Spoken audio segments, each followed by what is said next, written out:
मित्रों नमस्कार। आइए देखते हैं कि आज 13 अक्टूबर वर्ष 2025 को अर्थशास्त्र का नोबेल पुरस्कार किन-किन शख्सियतों को प्रदान किया गया। तो मित्रों आज royal Swedish academy of sciences ने अल्फ्रेड नोबेल की स्मृति में आर्थिक विज्ञान के क्षेत्र का स्वरिक्स रिक्सबैंक पुरस्कार जोएल मोकिर, फिलिप अगियन और पीटर हॉबिट को नवाचार संचालित आर्थिक विकास की व्याख्या करने के लिए देने का निर्णय लिया है। इस पुरस्कार का आधा हिस्सा मुकिर को तकनीकी प्रगति के माध्यम से सतत विकास के लिए आवश्यक शर्तों की पहचान करने के लिए और शेष आधा हिस्सा अगियन और हॉबिट को रचनात्मक विनाश के माध्यम से सतत विकास के सिद्धांत के लिए संयुक्त रूप से दिया जाएगा। पिछली 2 शताब्दियों में इतिहास में पहली बार दुनिया ने सतत आर्थिक विकास देखा है।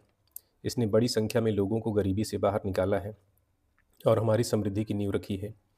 इस वर्ष के अर्थशास्त्र के पुरस्कार विजेता जोएल मोकिर, फिलिप अगियन और पीटर हॉबिट बताते हैं कि कैसे नवाचार आगे की प्रगति के लिए प्रेरणा प्रदान करता है। प्रौद्योगिकी तेजी से आगे बढ़ती है और हम सभी को प्रभावित करती है। नए उत्पाद और उत्पादन विधियां एक अंतहीन चक्र में पुरानी की जगह ले लेती हैं। यही सतत आर्थिक विकास का आधार है, जिसके परिणाम स्वरूप दुनिया भर के लोगों के जीवन स्तर, स्वास्थ्य और जीवन की गुणवत्ता में सुधार होता है। हालांकि हमेशा से ऐसा नहीं था। इसके ठीक विपरीत अधिकांश मानव इतिहास में ठहराव सामान्य बात थी। समय समय पर हुई महत्वपूर्ण खोजों के बावजूद, जिनसे कभी कभी जीवन स्थितियों में सुधार और आय में वृद्धि हुई, विकास हमेशा अंततः स्थिर रहा।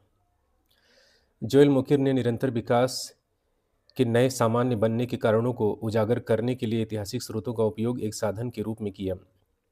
उन्होंने प्रदर्शित किया कि यदि नवाचारों को एक स्व उत्पन्न प्रक्रिया में एक दूसरे का उत्तराधिकारी बनना है, तो हमें न केवल यह जानना होगा कि कोई चीज़ काम करती है, बल्कि हमें यह भी जानना होगा कि ऐसा क्यों होता है।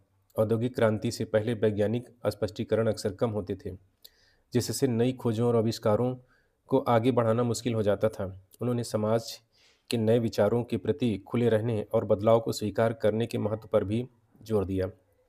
फिलिप अगियन और पीटर हॉबिट ने भी निरंतर विकास के पीछे के तंत्रों का अध्ययन किया। 1992 के एक लेख में उन्होंने रचनात्मक विनाश नामक एक गणितीय मॉडल तैयार किया, जिसमें उन्होंने स्पष्ट किया कि जब कोई नया और बेहतर उत्पाद बाजार में प्रवेश करता है, तो पुराने उत्पाद बेचने वाली कंपनियां हार जाती हैं। नवाचार किसी नई चीज़ का प्रतिनिधित्व करता है और इस प्रकार रचनात्मक होता है। हालांकि यह विनाशकारी भी होता है, क्योंकि जिस कंपनी की तकनीक पुरानी हो जाती है, वह प्रतिस्पर्धा में पिछड़ जाती है। विभिन्न तरीकों से ये पुरस्कार विजेता यह दर्शाते हैं कि कैसे रचनात्मक विनाश संघर्षों को जन्म देता है, जिनका रचनात्मक तरीके से प्रबंधन किया जाना चाहिए। अन्यथा स्थापित कंपनियां और हित समूह नवाचार को अवरुद्ध कर देंगे और नुकसान में रहने का जोखिम उठाएंगे। आर्थिक विज्ञान पुरस्कार समिति के अध्यक्ष जॉन हैसलर कहते हैं कि पुरस्कार विजेताओं का कार्य दर्शाता है कि आर्थिक विकास को हल्के में नहीं लिया जा सकता। हमें रचनात्मक विनाश के मूल तंत्र को बनाए रखना होगा, ताकि हम फिर से गतिरोध में न फंस जाएं। तो मित्रों, अगर हमारे द्वारा दी गई जानकारी अगर आपको पसंद आए, तो हमारे चैनल को लाइक, शेयर और सब्सक्राइब अवश्य करें। बहुत बहुत धन्यवाद।